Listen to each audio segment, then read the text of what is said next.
Yo, yo, yo, what up, fans of the sport? How y'all feeling? It's Lemekh with selahsportstv. Just want to get into a quick little rap about this big undisputed lightweight fight. Unified champion WBO, WBA, IBF champion George Ferocious Cambosis. Let me not fuck up his little corny nickname. Versus Devin the Dream Haney, WBC champion, right? Big fight at 135. Let's talk about the fighters a little bit. It's gonna be a quick video because I gotta get to a workout. But quick little video here. But very quickly about Cambosis. The guy is scrappy. Okay. When I watch Cambosis, I've been watching him for, it feels like about 3 or 4 years now. Going back watching his fights. I haven't seen his whole career, nothing like that. But I'll go back about 3 or 4 years. I've been watching his fights around that time. Very scrappy fighter, very tough. He's very scrappy and very tough. Those are my first takeaways. So in boxing, that's a big fucking deal. Like, you're not gonna make this guy quit. You're not gonna ever take the fight out of him. He's gonna fight. He's gonna keep fighting until he can't fight.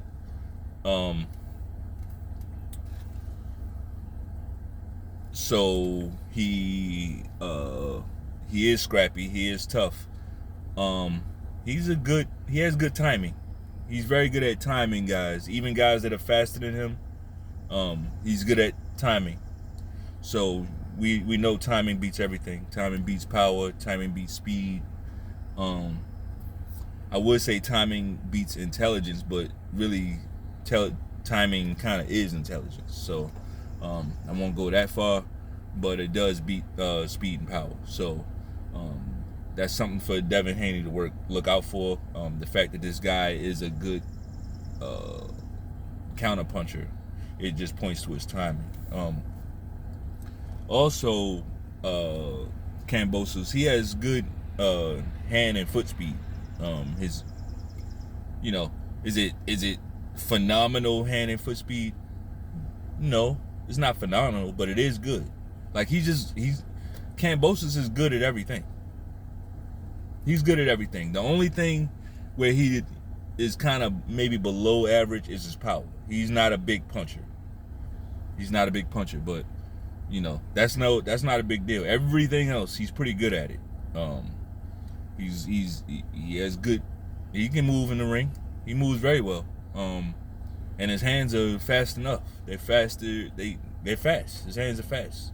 That's how he dropped Teofimo Lopez with a quick shot that he wasn't expecting.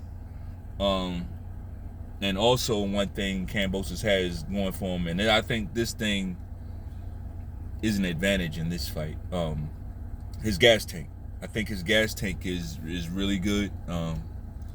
He was able to get up from that knockdown. I think it was like 10th round. Teo knocked him down, where I was expecting Teo to kind of take control of that fight, where Cambosis, he still had a little bit left in that tank, where he was able to steal a round or two. So that's something else for Haney to be mindful of. This guy's gas tank. So Haney can't pour it on early, and then fade late, because you're in Australia. You cannot fade in this fight. You got to stay strong, do 12 rounds. So that's a little bit about Cambosis. Now, as for Haney, Haney is your prototypical pure boxer. That's what he really is. Now, at times he tries to turn himself into a boxer puncher. I don't think that's his game. But some things that Haney has in his favor are size. He has a size advantage over damn near every lightweight. Okay, so that's something that Haney should use. His length, his size, his reach. He can use that. Haney is tough. Haney is also very tough. He's a tough guy. Everybody keeps pointing to him getting rocked by a few fighters late in fights. And yeah, he gets rocked, but have you seen the guy get dropped? right? So, like, it's one thing to get wobbled, like that's part of boxing, but like, we ain't seeing this guy getting dropped. We ain't. What's up, bro?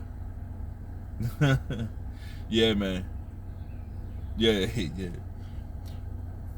But we haven't seen him getting dropped at all.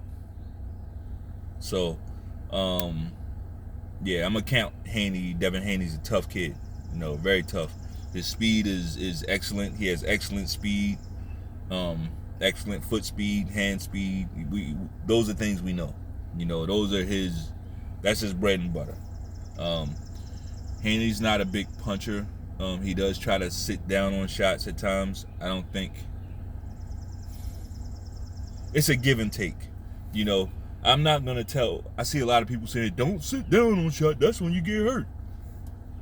That's when he's gotten hurt. Like in the 2 or 3 times where we've seen Haney hurt, it's been when he sat down on shots. We've also seen him sit down on plenty of shots without getting hurt. And this is the hurt business. And you're in Australia. Like, I don't think you can go in there with a complete 100% safety first fight. Right? It's a psychology game. He's going to have to take a punch or two. He's just going to have to take it.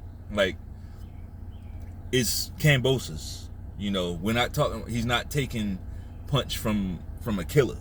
Not in my opinion. Not in my opinion. Yeah, Haney doesn't have the best power, but his knockout percentage is still pretty high. That's just through him doing it through multiple shots, you know, wearing guys down over time, and I think that's the approach he needs to have in this fight. Yeah, it does need to be kind of safety first, but not 100%. Maybe 65, 70% safety, but at times he's gonna have to take a shot and try to hurt Cambosis, you know. And when he's trying to hurt him, he needs to be successful at that. He needs to go ahead and just hurt the guy, right? Otherwise, a guy like Cambosis, he'll get more and more bold, right? And he'll get stronger as the fight goes on. So, those are some things. Oh, Haney has a questionable gas tank. He fades late in fights, and I think that's due to him staying at 135. I don't think this is where he needs to be, you know, just health-wise. I think he ends up fading late, you know, so that's something that he needs to be mindful of. You know, he fades late, and Cambosis does not. So, well, at least not historically. This is not how they've done it. So, he needs to be mindful of that early, you know, and not you know, spread himself too thin early in the fight. Save some of that magic for rounds 9 through 12, right? Because he has to rob the judges. He must rob the judges. If it looks like he gave away the last 4 rounds, he's gonna lose this fight, because that just looks bad. You can't give away the last. I wouldn't want to give away the last 3 rounds. Like, now, if he dominates 10 rounds and gives up the last 2, doesn't get knocked down, you know, he might get away with that. But there's no way he's going to lose, fade late, and give away, like, the second half of the fight and win. He's not. Like, we know how that gets played, you know, by the judges. It just doesn't look good. And he won't get rewarded in Australia for that type of performance. He's gonna have to have it going for 12 rounds. Mr. Cambosis, man, he's a crafty one though, right? I mean, this guy, he's like using every dirty trick in the book, man. Every dirty trick in the book. I mean, he called this guy a rat, an informant. Like, if he'd have been here in America and calling that man a rat and informant, it might have been some sparks flying. Like, some hands might have get thrown in that press conference. But I get it. Haney, he's basically over there by himself. You know, he can't bring that kind of ruckus over there, you know. So, but yeah, man, like Cambosis, man, he thought calling that man an informant and calling him a rat because he told him Tiafimo. Now, Here's the thing. If you really feel like he's a rat and an informant, did you say that to him when he texted you the information? Or did you just take it all in and say and shake your head and say, okay, yeah, I'm gonna save this in my back pocket? Like, which one is it?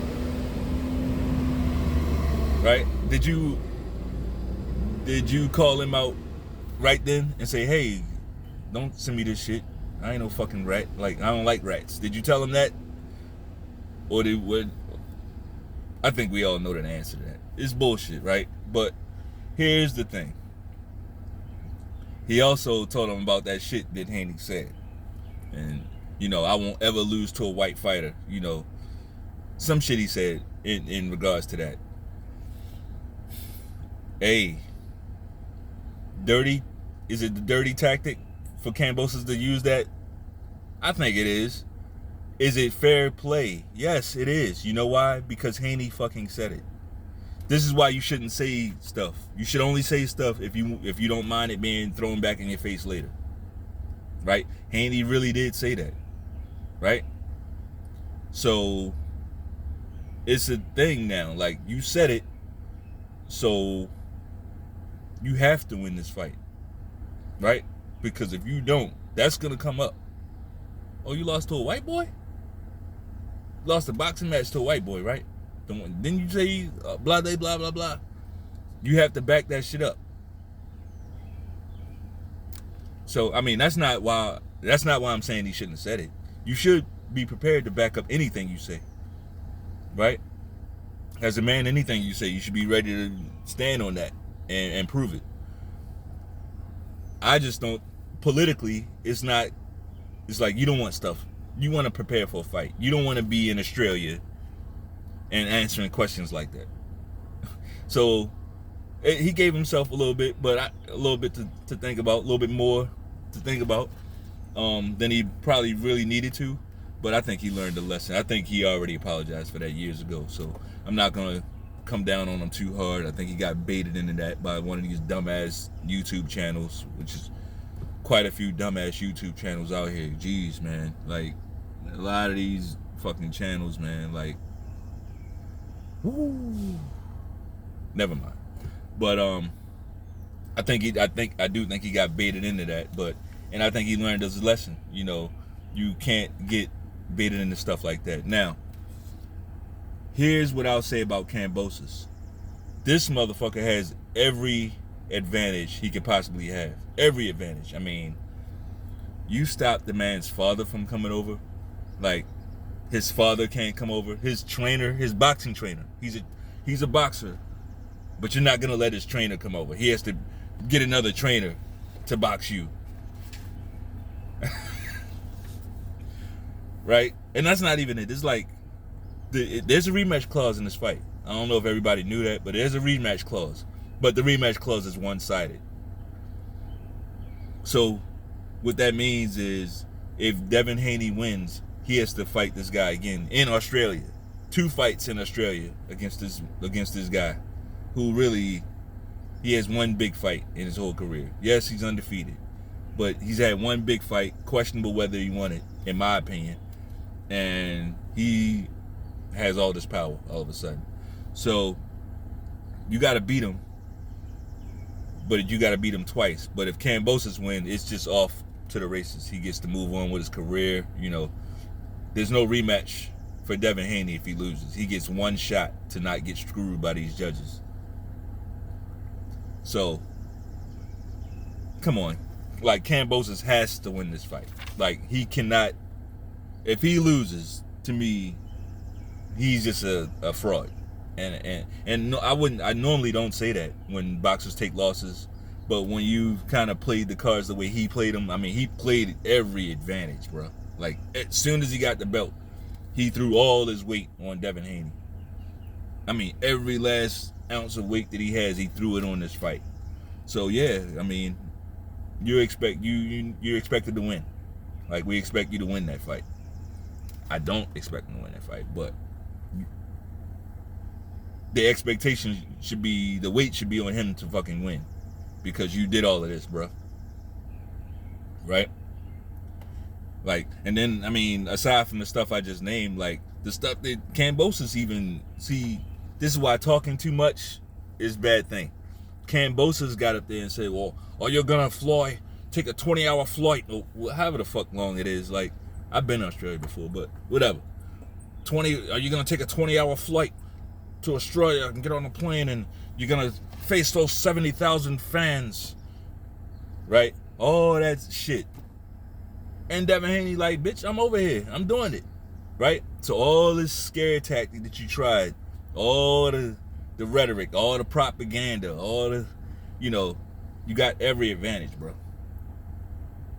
Yeah, the pressure's on Cambosis to win, because if he doesn't, it's like, who the fuck is this guy? You did all of that and still couldn't win?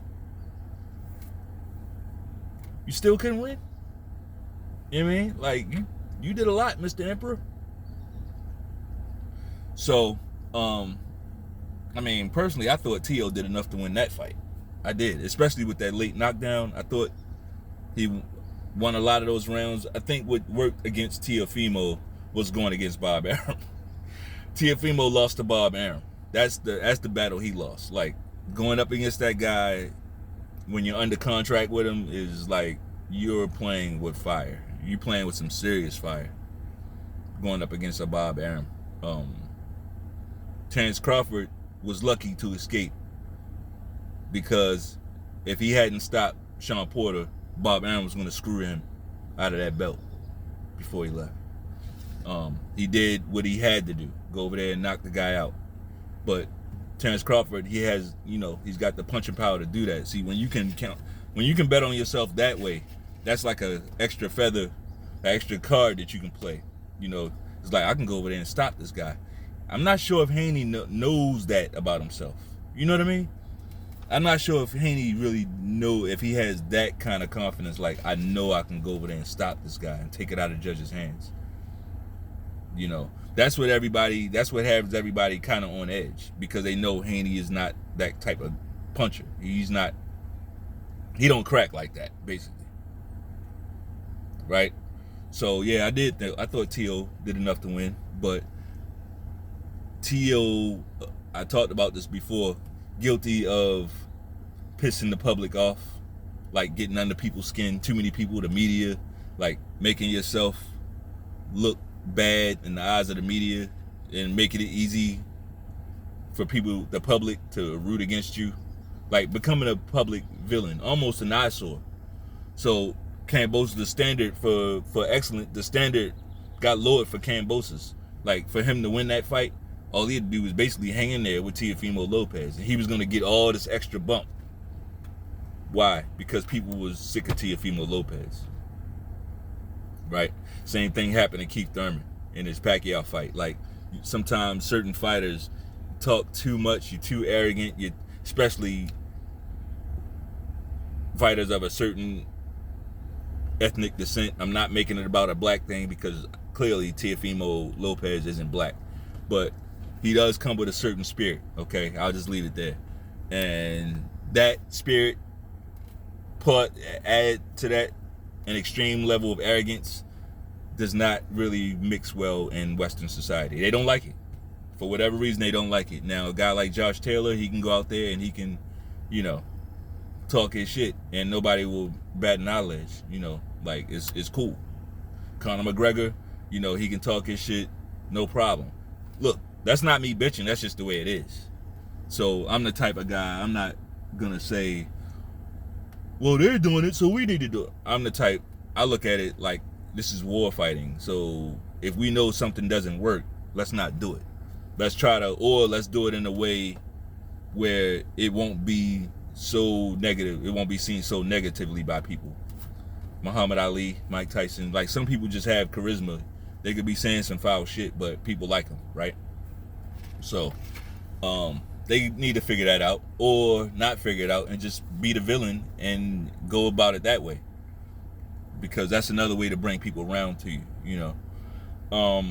And don't tell me about, oh, Tio, look at his face, he was all cut up against Cambosis. Look at his fight, look at his face, he definitely lost that. Look at him.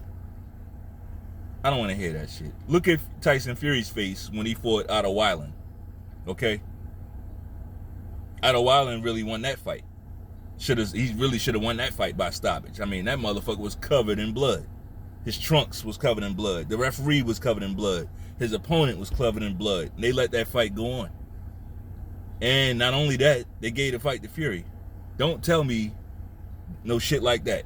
Look at Katie Taylor in her last fight against Amanda Serrano. She got fucked up and cut up. She got beat up by Amanda Serrano, and they still gave it to her. Okay? Don't tell me about no cuts. If it was about cuts, you would just, all you do is line, you would have like after the fight, you have like a computer do a facial recognition scan and just count the cuts on the fighter's face, and whoever got the most cuts lost. That ain't how they judge fights though, is it? It's a point system. Yes, I thought Teofimo Lopez won that fight. But whatever, he lost. It's not a screw job. This definitely wasn't a screw job either way. Fight was close. I mean, I see why they could possibly give it to Cambosis. Kind of laid that out. But I scored it the other way. So that brings me to Undisputed, this fight. Devin Haney and Cambosis, right? My prediction is Devin Haney by split decision. That's my prediction. I'm sticking to it. I got it by split decision, but really I think he's gonna whip this guy's ass bad enough to where it should be unanimous, but that will be, it's like you're not gonna get a unanimous decision in Australia, right? So that would be Australia's kind of payoff to their hometown kid, you know, giving him a split on one of the judges' scorecards, you know. That kind of like how you know, with the Canelo thing, like that fight wasn't that close, but Bevo still won, right?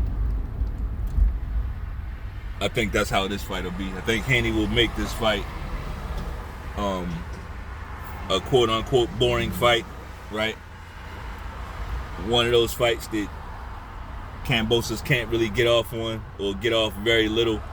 I think he'll deal with Cambosis' power, and I think he'll win the fight. I got Haney by split decision. All right, so do me a favor and go ahead and lean your head out over your lead hand. Over your lead foot, right? Just lean out a little bit, not too far. Just put your head right above your lead foot, right? With your front hand down. And when the like button throws that